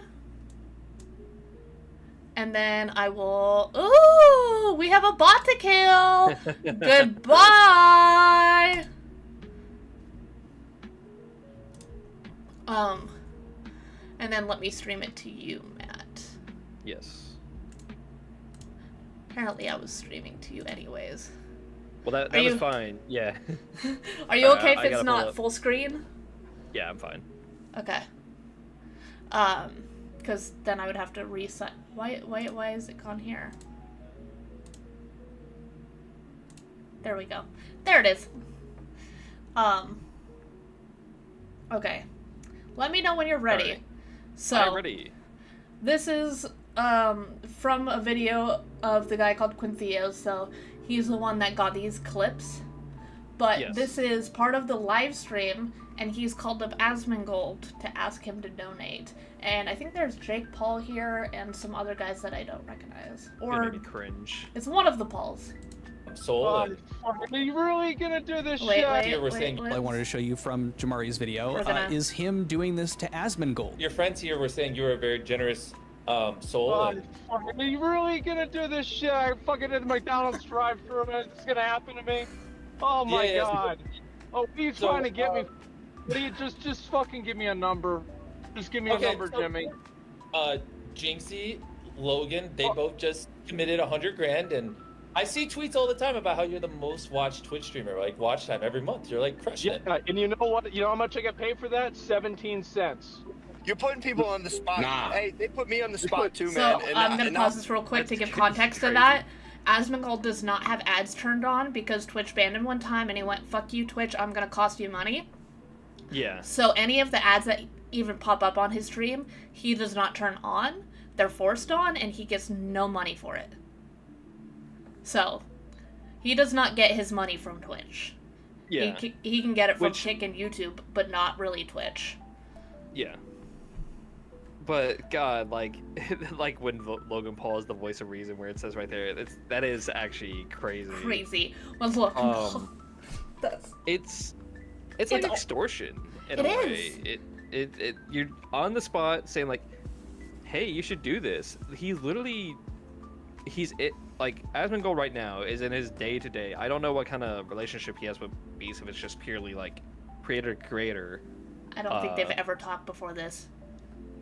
It's insane then if so, Yeah. because he's literally just in the McDonald's drive-thru right now, like he Yep. said, and this is when he's having his father's medical issues happening at the same time, Mm-hmm. Yep. and he just can't even be bothered. He's just like, just say a number. He's just like, Yeah. I don't like Asmongold for particular reasons. But this is scummy. Yeah, this is like this is just awful. Like, Okay. I don't know if Mr. Beast plays himself to be a good guy. I can't say if he is or not, but Mm-hmm. You want to keep watching because there's more. Yeah, let's keep I- going. I'm not gonna donate $100,000. I'm gonna be honest. You That's a can lot donate of money. It's fine. That's a $10 just Yeah. gives clean water. You people, y'all putting me on the spot. Y'all try to make me look like an asshole. That's what's Nah, going on. I know nah. what's going on here. Like Jamari pointed out, It's so- Logan Paul It's so awkward. And it is yeah. extremely awkward, and Logan Asmongold is Paul- right. They are literally putting him on the spot, Mm-hmm. and I don't know how much money Asmongold has, but to ask you, to ask anybody, to be like, right now, I'm streaming right now. Mm-hmm. I'm getting you on the stream. Hey, you should give $100,000, like just all of a sudden like that. Like what? Crazy. Okay, do you want to see more? Because there's more clips of this whole thing going on. Actually, some of your boys Yeah. haven't donated yet. So Who? I got the list. We gotta do a little bit of a shakedown. Okay, let's do it. Let's call He it out literally live. calls You it a wanna know who shakedown. hasn't donated? Literally Yeah, calls come it a Los shakedown. Polos. You pledged 100K? No 100K? Okay, he'll do it. I followed up with him multiple times. Kodak Black. It wasn't him on his account. Yep, I found out. But can he just donate 50K anyways? Young Thug. Young Thug will do it. Key call. It's like he's using his influence and social power, and also the fact that they are on a live stream to put people on the spot to get these donations, some of which he had never even talked to a single time previously. Debt collector here. Where's that 100 G's? Debt collector. Dude, what the hell? Where's How am I getting pressed like this? Where's the 100 grand? It's 100,000 years of clean water for people in need. Dude, I haven't streamed it. Like I said, I'm doing 100 and then whatever my chat donates. I told you that. Okay. Oh, he did say that though. Okay. I forgot. take away the fact that the person It's just so Jesus fucking Christ. gross feeling. Especially, like, and there's more, but I think that gives you a general idea for what was going on. That is awful. It just reads as scummy, man. It just reads So, as like, scummy. what is the charity? It's clean water for other countries, I'm guessing. Yeah. What is the goal set to? It was like $8 million for the goal. It feels so weird. Because he's pressing other people. I don't know how much Mr. Beast himself put to the goal, but this feels like he put the goal too high and is trying to like we already said the word. He's extorting others to donate an amount that'll help get the goal closer. Yeah. It just feels like, obviously we already said scummy. It's just like, it's such odd behavior. It's such, I guess, big creator behavior in a sense, because he's like, oh, it's just fine. It's just 100,000. Like, to him, that's nothing. But to these people who aren't as big as him, they're like, that's a lot of money. And granted, maybe some of them are able to do it. Like that one guy said, he'll do it with whatever also his chat donates. But it's just like, it's mob boss actions. Well, and like that's a lot of money no matter what. And just whipping it out for no fucking reason, like out of nowhere because you're pressured into it, always just feels wrong. And you never know what's going on in someone's life. Like, I mean, Asmongold has his family stuff going on, and if I remember correctly, I could totally be wrong, pretty sure his dad has cancer. Yeah. And unfortunately, that's a really expensive thing to be dealing with. And that 100 grand, I mean, Asmongold makes a lot of money, but that's money that might be needed to, you know, try to save his dad's life. Just to get rid of 100,000 all of a sudden is a big ask. It's a lot of money. Yeah, especially because, who knows, maybe they already donated 100 grand to a different charity a week ago, and now you're suddenly extorting them for this one. People have money saved for reasons. Things always go wrong, and we're getting closer to the end of the year, and Mr. Taxman is going to be asking probably for that much money from some of the streamers anyways. Also, I just had a thought, like, I don't know how many of the creators that Mr. Beast and them participated in, but like the Iron Mouse charity, as of late, that was only, what, a month, 2 months ago at this point? Yes. Like, a big charity just happened. If anybody had donate charity money, it would have most likely been spent then. Yeah. For the most part. Not everybody probably put money into it, but it's just like, we just had a big charity, and now you have another lesser known big charity happening, and it's just like, some of these people just probably aren't able to give money like that. Yeah, it's crazy. Find it interesting that Mr. Beast is pressuring people is strange, especially if they might not want to put that money in that charity. Yeah, because there are some people that don't trust specific charities, and honestly for good reason, because there's a lot of charities that fucking embezzle money. It's like well known. Could just be a front. Yeah, and a lot of people are extremely picky about where they donate money to. And Mr. Beast being like, well, you're a bad person if you're not donating money. Like, why? You could give people clean water. But if the person doesn't have the proper, like, because a lot of people like to research charities especially before they donate $100,000. Pressuring them on live stream doesn't give them that time to figure out whether or not they're actually giving money to a cause that they actually believe in, or maybe they want people who haven't donated the 100,000. Like, maybe I get wanting to have a record of, like, oh, this person said they would do this, and then maybe following up on that. But doing it on stream is it's very scummy. It's very just like unhinged in a sense. It definitely makes me lose a lot of respect for Mr. Beast. Like, I already have kind of mixed feelings about it, because it seems like he does do a lot of good, but there's also a lot of like kind of iffy stuff. He does do good. It just feels like sometimes there's troubled waters, and Yeah. he does these tactics. Yeah. What's the point in raising money for a good cause if it comes out of bad intentions, you know? Yeah. And you know what? Maybe those people wanted to donate that money to another charity that means more to them. Like, Yeah. because there are people that have specific charities that they'd much rather donate to. Like, yeah, Like, that's some a good people need charity clean and all, water, but like, But I maybe personally, cancer or something. yeah, I'd rather donate to like the Immune Deficiency Foundation because, I mean, not having clean water sucks, but also, you know, not being able to pay to live sucks more. Yeah. So, yeah, just pressuring people is, I cannot find that to be ethical. I just can't. Just, what even? And Logan, like Logan Paul said, who was being the voice of reason, like, that's crazy. He was like, they put me on the spot too, man. I mean, Logan Paul being the voice of reason is fucking insane, but also kind of based. It's just crazy. It's fucking crazy. Yeah,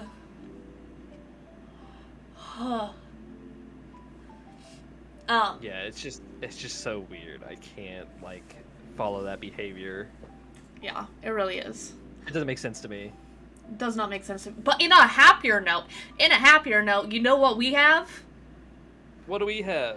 We have Halo in Helldivers! Let's fucking go! Let's fucking go! For democracy! I definitely spent $10 on the super credits because I didn't feel like grinding them out to get the pass. It is really cool. I didn't realize that about Helldivers, that you could theoretically just grind the game out to get the credits. Yeah. Both Hyper does that and somebody I know, Ras, does that. They both grind out super credits because Ras really loves the game. We have Major Salty who's in your Discord who also really loves the game. I'm sure he does super credits. Oh yeah. And then Hyper, whenever he gets around to playing Helldivers 2, he also grinds it out. I need to play more Helldivers 2, I think, at this point.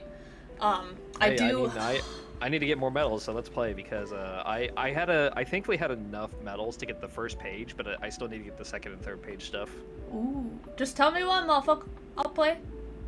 Tell me we'll one. see because I'm always available late at night.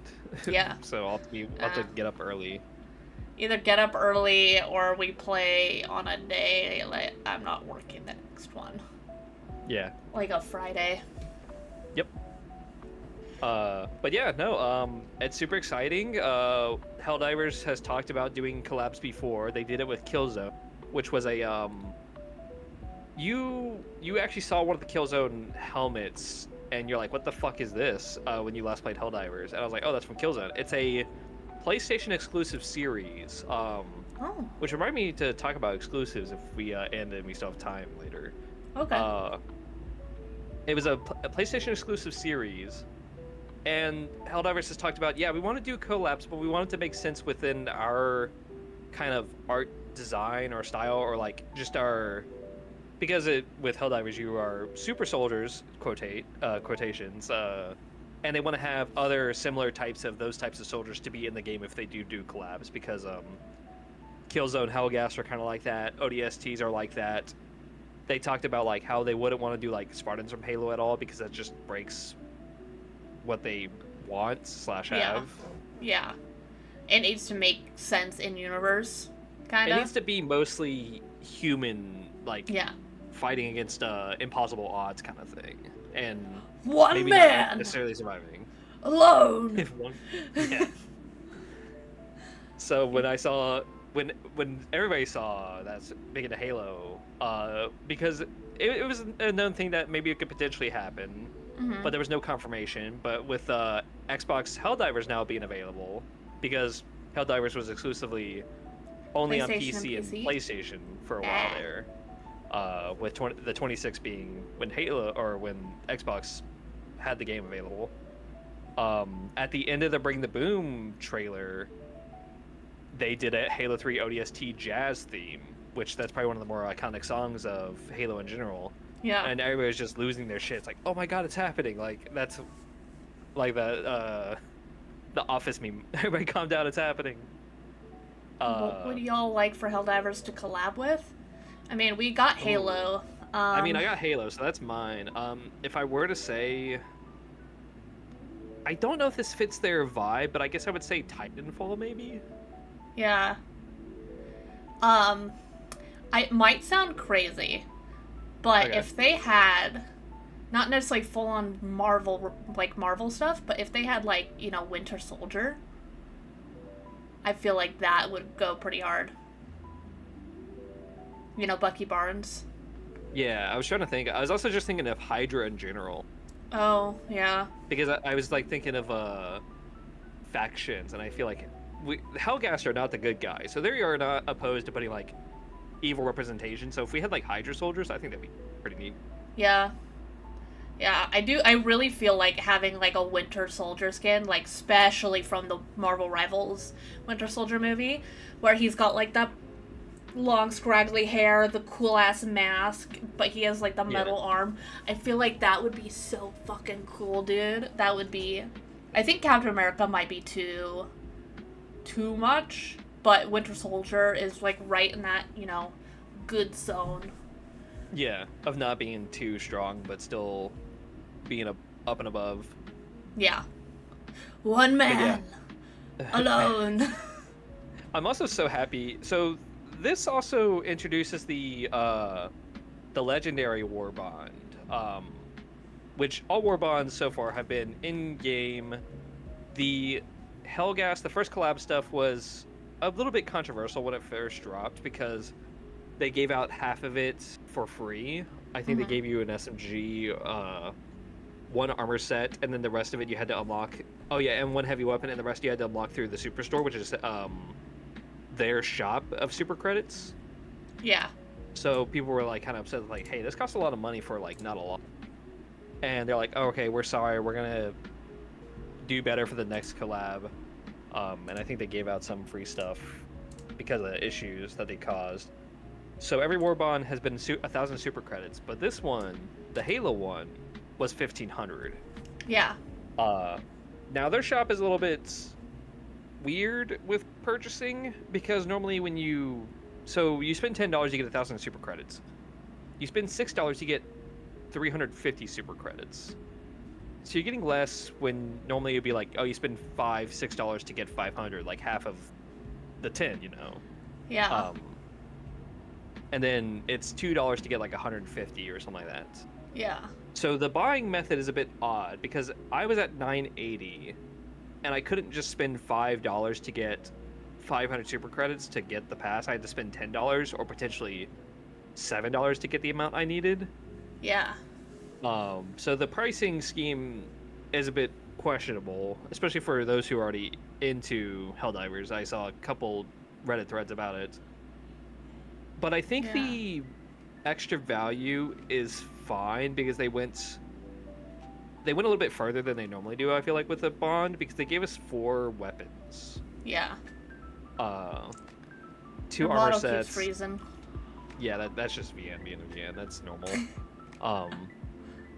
I would do VC face, but then I'd be like jittering so much. So it's like, do I either freeze or do I took too much coffee and had too much caffeine? Jitterbug. Hey, if you end up jittering, I'll just move the coffee cup over in front of you. I'll just slide Just it put like over. a McDonald's Frappuccino in front of me. There you go. You got the coffee cup now instead of me. Oh, perfect. But yeah, so it's like, I think the price increase for this bond, specifically for a Legendary War Bond, is part of a learning process, but also it's not their IP. Things that aren't your IP are always going to cost more typically. Yeah. So I'm just glad it was 1,500 and not 2,000, because I feel like 2,000 would be a little bit crazy. Yeah. Because that's For essentially sure. $20, which you do get a lot for $20 here compared to the Call of Duty bundles I was talking about earlier. Mm-hmm. It feels Hell, worth even your money. Even some shit on the Halo store costs $20 for like maybe 1 armor set, and that's it. Yeah. It's awful there. So I feel like 1,500, while a little bit weird pricing wise in terms of buying the super credits, makes sense that it's this much. Yeah. And boy, do Seems I love it. worthwhile. used a little bit of the. I think I got the first armor set, and then I was using the Halo assault rifle. I just wish that they didn't go with the army green for the color scheming. I don't know what else they could have done, but it was just like army green is just such a common color scheme that it doesn't feel like it's just Halo to me. So seeing that as, oh, you can get your mech in army like UNSC army green. It's like that's cool and all, but that's just army. That's just normal army green. Yeah. When I think of Halo, I think of kind of like grays. I don't know why. Yeah, there's a lot of like. So we actually, I'm gonna turn off VN for a second, see if VC face works. There's a lot of weapon skin colors that you can get in Halo, and a lot of them are supposed to be like, oh, this is the original color scheme of this weapon, and that there's like, I have 3 of those. I got one from playing the game on launch. I got one from a bundle I think I purchased, and then I think I got one from a battle pass. And it's just like, oh, this is the classic color scheme of the original Halo assault rifle, or like the Halo 3 assault rifle. I can barely tell the difference between this one being the original and these other 2 being the original. It's just like, it's confusing. Yeah. Makes sense. Yeah. So Dan asked, you were thinking Titanfall collab, maybe one page, if just mech variety loadout. What do y'all think? So I don't know anything about Titanfall. I think Matt knows more on that than I do. Are they very mech heavy? Yes, Titanfall is a half man, half mech based game. Okay. With the Titan being the quintessential like the big thing of the game is like, oh, I'm calling it my Titan. The Titanfall's gonna. Think of it like an Ultimate in Marvel Rivals. You get to call in your Titan and then get to use that. Okay. So even if it was just like a Titanfall themed, oh, what are they called? Well, I don't think the actual Titan would be able to be used. I feel like maybe just the other. What's it called? Like some of the other themings of the weapons and the other items could help give it the feel, because the pilots are what control the Titan. Yeah, well, there's like mechs that you can get in Helldivers. That's why I was thinking, like, oh, if there's like a, what are they called? The stratagems. If there was a stratagem to call in one, maybe that. Yeah. But I don't know. I don't know much about Titanfall, so I can't really give a proper opinion on that. Also, I reset the VC face. I don't know if it showed me on stream. Yeah, sorry. I hit it just in case for some reason, like, your, Oh, okay, fair. in case it showed, like, your actual face while you were switching. So I was like, I'm gonna preemptively not dox him. Fair. I've only done that to myself a couple times. Yeah. Not on stream, though, right? No, not on stream, no. I gotta make you a little smaller. Actually, could you, zoom your character out so it shows more than your shoulders so I can make it look like you're sitting in the chair? Yeah. Okay. But yeah, Titanfall I think would be a fun one. There's some others that I'm sure are eluding me that I can't think of right now. Yeah. Yeah, I can't, I don't know if I've played enough games that are military-esque that would make any sense to be put in it, in Helldivers. Yeah, Titanfall is just the only one I can think of right now. Like, obviously it was Halo. I'm trying to think of any more that have, like, not super soldiers, but, like, spec ops soldiers. Star Wars, maybe? Star Wars, maybe, yeah. Stormtroopers would be kind of funny. Oh, Stormtroopers would be so cool. I would love that, actually. Yeah. If I could say goddamn fucking you could use the clankers to fight the clankers. I used the stones to destroy the stones. Okay, yeah, now I want the clankers so I can fight clankers with clankers. That'd be interesting. But yeah, I'm so happy with the Halo Helldivers collab. I definitely need to play more. I sadly wasn't able to find it on Twitter earlier, but there was a clip of a guy who bought Helldivers just to get the Halo stuff, then bought the Halo stuff. I was telling this to you, I'm saying it again. And they got mad that they couldn't play with the Halo cosmetics or the War Bond right away because they didn't have the medals. They hadn't played the game. This is them playing for the first time. And they were genuinely upset that they couldn't, like, as if they were, what's the word, like, owed?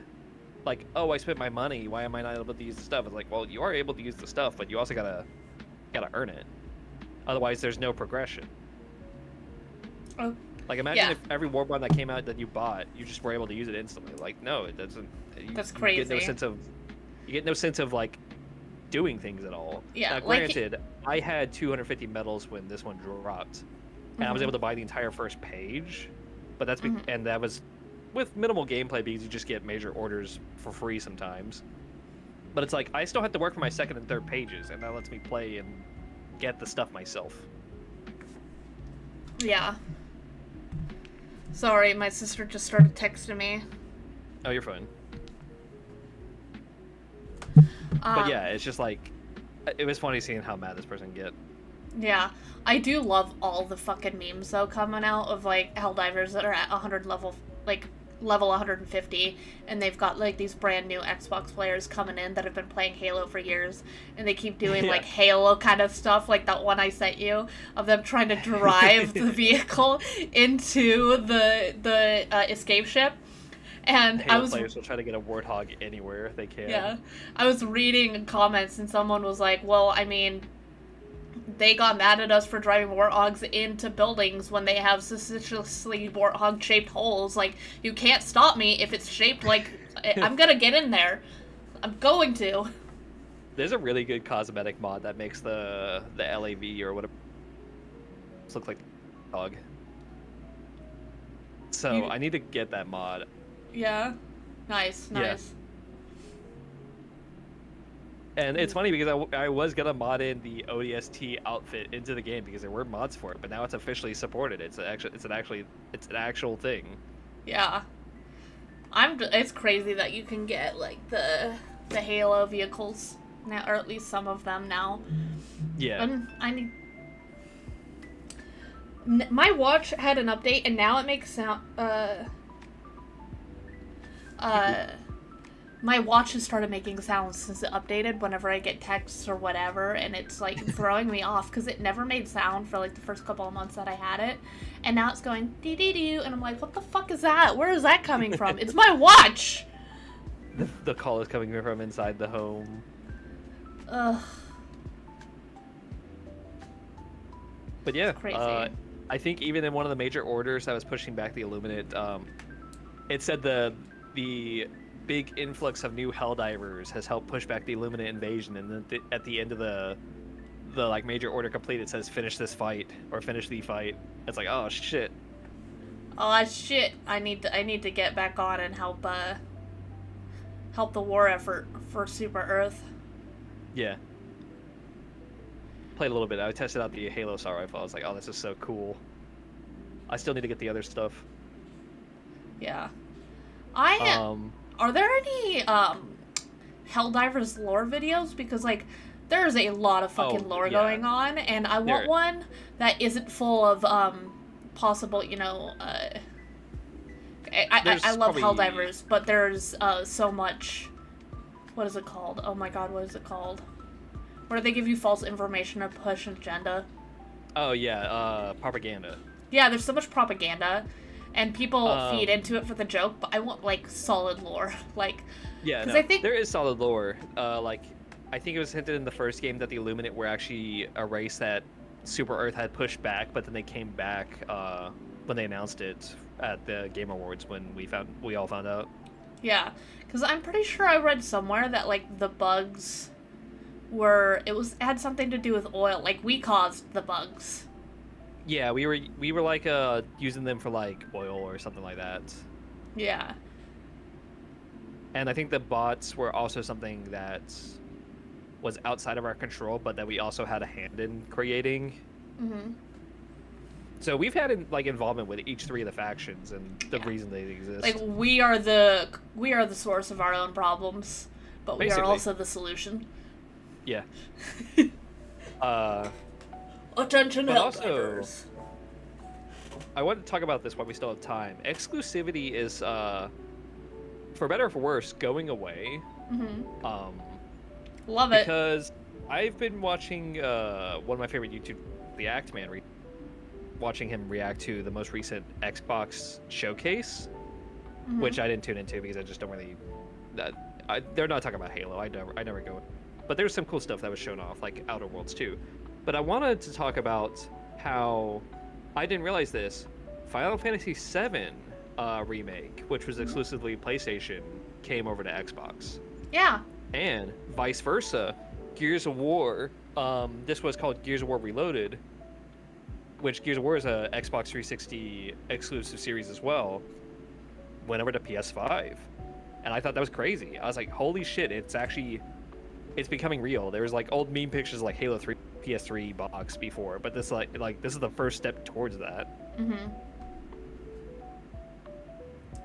Yeah, I love exclusivity going away because there's so many people, especially now where people don't have a lot of money. They're not gonna buy a whole new console just to play a game. They can't afford that. So they're gonna play on the console that they already have, and spend $550 just to play the new God of War.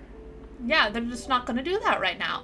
So making games not exclusive means more people are gonna buy your game because people just can't afford a whole ass console. And I think maybe they're starting to realize that right now. Maybe that's why they're going into making stuff not exclusive. I do like I'm okay with the idea of like, hey, it'll be exclusive like for the first year, but then it'll go to another console, or some of them or wait a couple of months or whatever. Dropping it right away is best, but I do understand if they want to keep it for like a year before opening it up. I will be completely satisfied with like a year of exclusivity and then coming to everything else, because I think that was what was talked about. I don't think it was confirmed, but that's what they said with Final Fantasy VII Remake, was that it might potentially come to Xbox. And that game came out that game came out on the PS4. Yeah. So it's finally happened. Like my 5 dumbass years bought a later. PS4 specifically so I could play it. And then I found out that it was going to come out on PC in a year. I didn't know about any talks about Xbox, but I had a PC. And now I have a PS4 specifically because of fucking Final Fantasy, and then I own 2 other games on it and I never touch it. Which is honestly a waste, but I don't want to get rid of it because I collect retro consoles, and the console will eventually become retro. Yeah, it's like I got my partner's PS4 and I played some like stuff on it. Like I played the latest Infamous game, which came out like so long ago. And I bought that same Final Fantasy. I was like, I want to play Final Fantasy. I have the box and disc. I was like, I bought it secondhand for the PS4, but I was just like, I'm looking forward to playing this game. Now that's finally on Xbox. I'm like, oh shit, I can finally play the game. Probably gonna play on the PS4 because I don't want to buy it again. Yeah. But I'm like, it's nice because while my partner is lucky to own a PS5, I was never gonna go out of my way to get my own to just play God of War. It's just too much money. Same thing with Switch 2, honestly. Switch 2, I want to get so badly, but there's so few games, like 3 or 4 maybe, that give me a reason to buy the console itself. But games are getting pricey. $70 is too much for me sometimes. That's a lot of money. That's like groceries for a week. Yeah, it's too much money. And we talked about this a little bit beforehand, the rising price of games. $70 is fine to me because sometimes it is taking more to make games.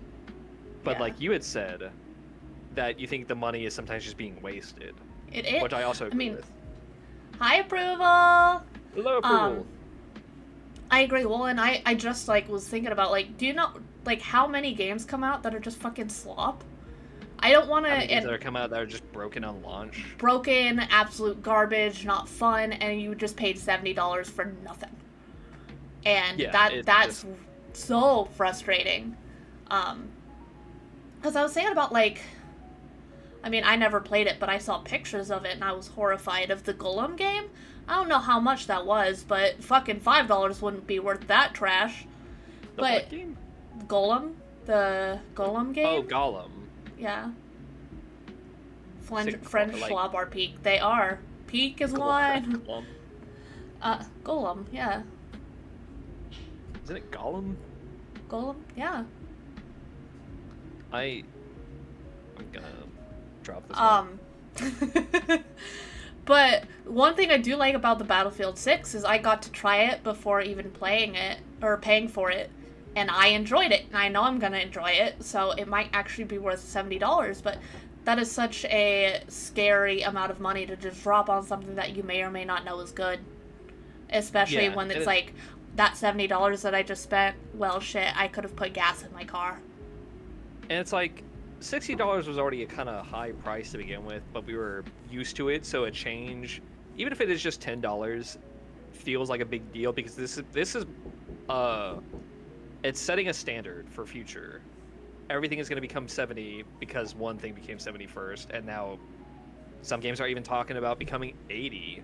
GTA 6 Yeah. was potentially talking about being 100 USD.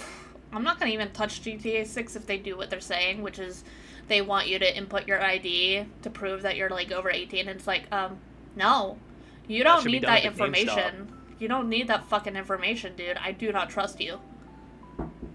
You do the ID when you my set God, on give me your 1 second. Xbox Live account or you go to your local GameStop. It's like it's already done, and it's not like it matters anyway because what's stopping? Besides the invasion of privacy, like what's stopping the 14-year-old who got GTA 6 using their uncle?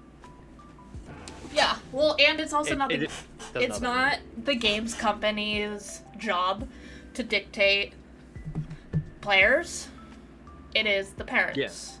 If it is advertised as an adult game, then it is on the parents. That's the difference between this and Roblox. Roblox is advertised as a child game. GTA is advertised as an adult game. If it Yep. is an adult game and the parents still let the kids play it, that is on the parents. That is not on the company to dictate.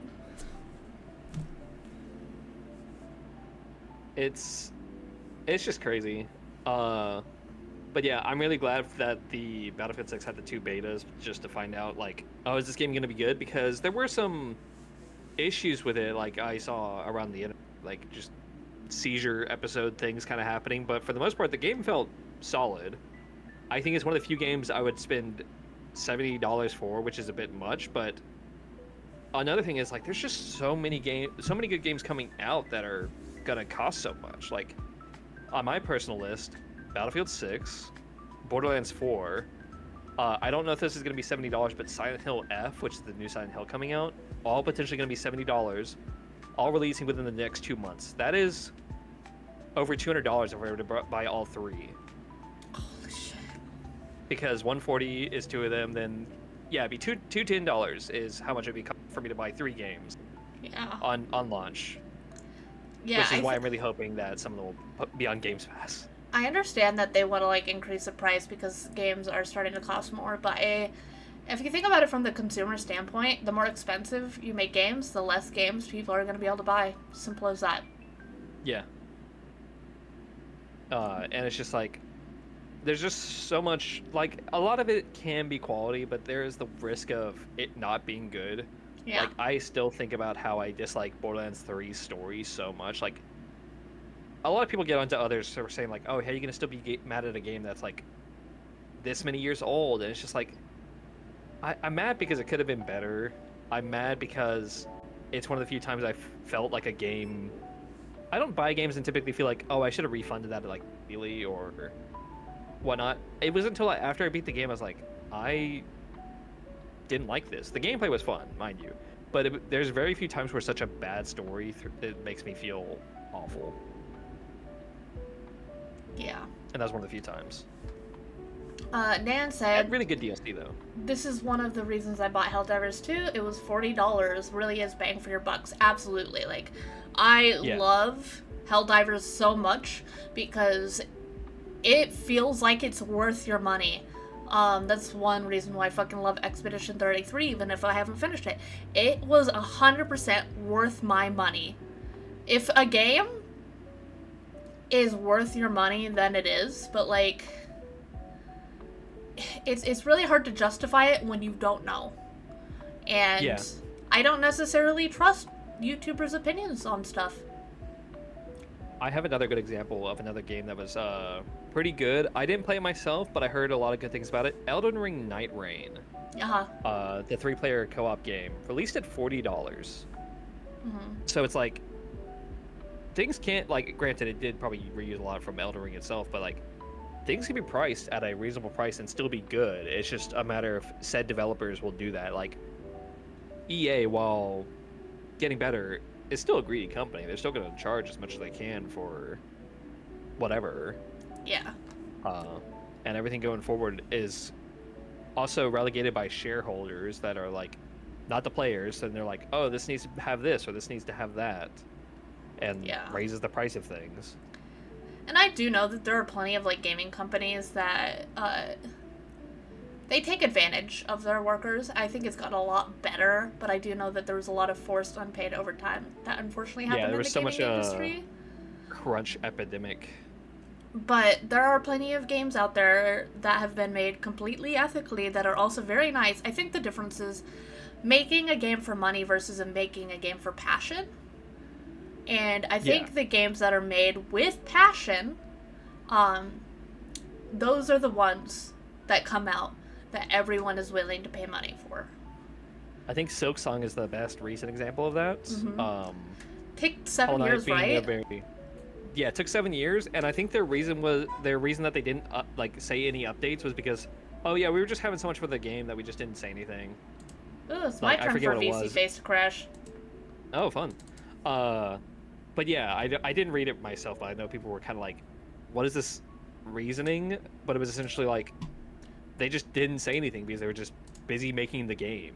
They were having too much fun making. Apparently, it started off as a DLC for Hollow Knight, and then they were like, oh, let's add this, let's add this, let's add this, and then they got so distracted and so into like making this game, like making this DLC, that it eventually became a game, and they were so invested in having so much fun in making it. Like, I haven't played the original Hollow Knight, but just hearing about how invested the game makers were into this game, I'm like, you know what, they actually care. And I bet it's a bang. I've only heard good things about it, so I want to play. I kind of want to play Hollow Knight and the new one. Yeah, I bought Hollow Knight because of that game. I heard nothing but good things. I still need to get around to it, but I was just like, it's funny the difference you'll see between games that, like, say, oh, we spent so much passion on it and then not have anything happen. Games that make a turnaround, like from Battlefield 2042 to Battlefield 6. And then games that are just straight up like just pure passion, which is Silksong. Yeah. There's a very big difference in quality in terms of development. Games of passion, man. When the passion is in the game, it makes the player base feel it and get invested in it. Yeah. Those are the kind of games that stick with you too. You'd love to see it, man. Yep. I'm trying to think of any other good examples. Games of passion. But I'm just blanking I mean, now. I talk about it all the time, but World of Warcraft, early World of Warcraft, fucking game of passion. They cared so much about that game. That's why the first 3, like, basic WoW, Burning Crusade, Lich King, were fucking bangers because the people working on it really cared about the game and wanted it to be a fun and exciting and interesting experience for everyone. They were so into creating these complex storylines. There's so many little Easter eggs. I mean, it's a huge world. There were a lot of people working on it. And you can see how much they really care, especially when you, like, look at the old cinematics compared to, you know, this recent one that came out that was so fucking disappointing. Oh my god. It's so bad, but I also blame Microsoft for that. That's Microsoft's fault. Oh wait, I did think of some. I don't. These are us weird little, like, with an asterisk, but some remake games, like first one to come to mind is Dead Space remake and Resident Evil 2 remake. Those games are so good. Like, Dead Space is a little bit closer to its original form, but Resident Evil 2 remake, while having the same map, is just like, it's almost its own thing with how good it is. And that feels like a passion project as well. And With- it's funny because when you compare it to Resident Evil 3 remake, how that one cut out a lot Yeah. and felt like it was supposed to be more like a DLC. With the Dead Space one, didn't they get a bunch of like big Dead Space fans in order to Yes. like help them like keep it in the fine-tune it. same fine tune it and It make was- it feel like Dead Space but like remade for now. One good example of that is actually Michael Jones. Yeah. He was brought out there, and he was pretty much like loved everything about it. But he noticed that one thing was when you upgrade your weapon at a workbench, when you upgrade the ammo, it refills the full magazine. So if you had like no ammo for your gun at all, you could upgrade the ammo, and it would give you a free refill. And he noticed it didn't do that. He's like, "Hey, this is more like a smaller thing. If you could have this happen, it'd be like a lot like the original." And like, I think they said they were already aware of that, but they were gonna put it in. That's And another cool. thing is, I forget what it's called. I think it was called the Alive system, which is where if you find yourself backtracking through the map, spooky things would happen in places you had already been before, so that way it wouldn't feel like you were safe.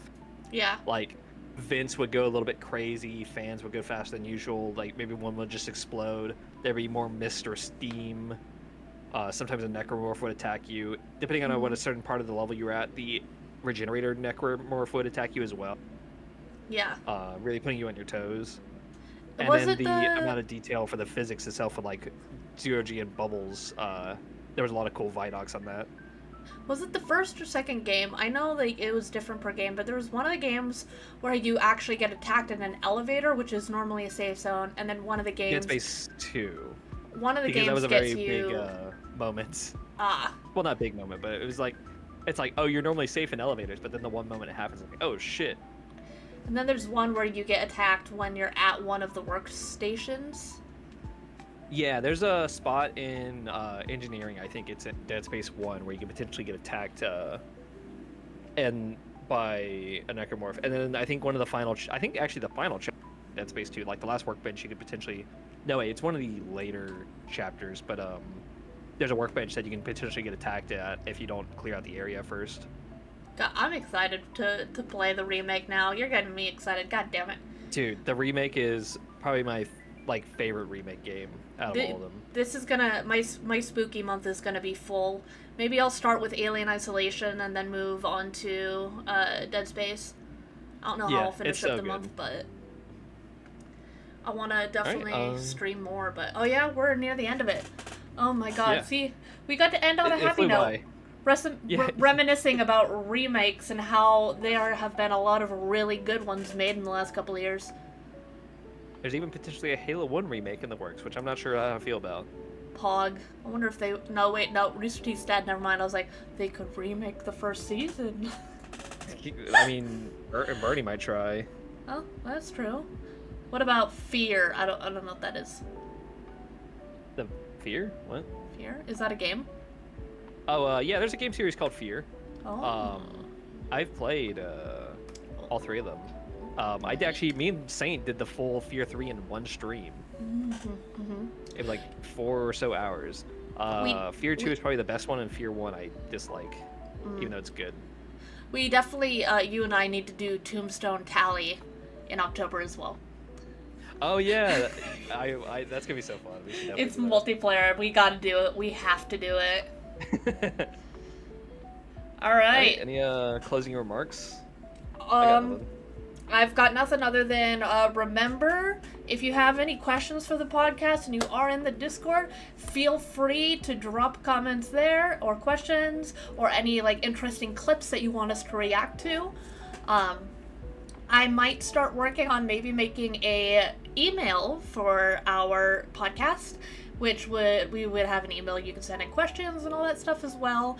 We'll make a Twitter dedicated to the podcast as well, and we might even have a dedicated YouTube channel with clips and VODs. Yeah. But it will still be streamed on our channels, just not on the YouTube. That would have just VODs and other things. Yep. Yeah. Sounds good to me. Yeah. So, other than that, thank you everybody who joined us. Thank you, Matt, for Thank you, everybody. co-hosting with me as always. Always. You got anything? Thank you everybody for coming on by. Like Erla said, we do have the questions. We are going to look into doing more. I need to get off my ass and actually try and make this. Maybe when we get that email, maybe we can actually learn how to put it on Spotify. Maybe I can actually get around to doing that because I think it'd be fun to put like a shortened down version of this on Spotify. Yeah. Because normally there's sometimes a lot of dead air because sometimes we'll be like searching for something, but I feel like this one's pretty action packed and a good listen. Yeah. Compared to our last ones, we're getting a little better at filling in dead air. A little bit, yeah. Still needs work, It also but it doesn't help that I'm comparing us to a podcast that has 5 people on it and one person's always able to say something compared to just us two. yeah, and I'm just not really good at filling in, like, talking a lot. I'm not a talking a lot kind of person. I mean, it's easier when there's 2 people. When you add a lot of people, I can't talk for shit because I It don't depends on the wanna interrupt. conversation because as you heard me earlier talk about Call of Duty, fucking yap about that for so long. But Yeah. having a consistent like because there's a lot of topics you'll bring up that I'm like, oh, I know nothing about. I'm also like the audience in a sense when you're telling me about these Mr. Beast allegations and I'm reacting to these clips and I'm like, oh, that's what the fuck is that? Logan Paul being, or Jake Paul, Paul being the voice of reason? This is wild! Crazy. Alright, but thank you all so much. Hope to see you again in 2 weeks' time. Yeah! And we will see you in the next one. Thank you for watching the Two Bozos podcast.